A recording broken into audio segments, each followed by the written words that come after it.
मी बऱ्याच जणांच्या व्हिडिओमध्ये एक ठिकाण बघलेलं माकाही ता बघूचा होता म्हणून मैत्रिणीक आणि चेडवाक घेऊन थंय गेलोय. होता विचारतं खय आता स्पॉटी 2 मिनिटावर गाडी नेऊन नाही. हां मग गाडी हय लागू ना. चला तुमका पण दाखवतोय. ह्या असा निर्वाण शिवलिंग. ह्या शिवलिंग 110 किलो वजनाचा आणि 8 फूट उंचीचा भारतातील सर्वात मोठा वायव्यमुखी हिमालयीन स्फटिकापासून बनलेला आणि लडाखवरून आणलेला शिवलिंग असा. ह्याची स्थापना 6 जानेवारी 2026 रोजी रुद्रनाथ फाउंडेशनने केली. खूप शांत आणि शुद्ध वातावरण असा होय. ह्या शिवलिंगाच्या शेजारीच कृष्णशिलापासून बनलेला महाशक्ती स्तंभ असा. ह्या शिव आणि शक्तीच्या अतूट मिलनाचा प्रतीक मानला जाता. त्रिपुरारी पौर्णिमेक हय देवीचो उत्सव असता आणि गोंधळही असता. ह्या स्तंभाशेजारी जा असा ता लज्जागौरी पाषाण असा. आदिमाया पराशक्तीन दिलेल्या 5 तत्वांचा चिन्ह असा ता.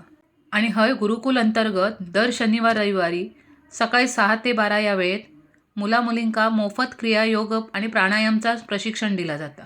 ह्या महाशिवरात्रीक हय बरेच कार्यक्रम असत. सकाळी 6 वाजता रुद्राभिषेक आणि यज्ञ, 8 वाजता दर्शनाक येणाऱ्यांसाठी अभिषेक, दुपारी 12 वाजता महाप्रसाद, संध्याकाळी 5 वाजता रुद्रीपाठ आणि रात्री 11 वाजता सर्वात मोठी भस्म आरती असत. महाशिवरात्रीक जाऊचा असा कॅप्शनमध्ये पत्तो दिलेलो असा. तर जाऊन भेट द्या. भेटू पुढच्या व्हिडिओमध्ये. तोपर्यंत बाय.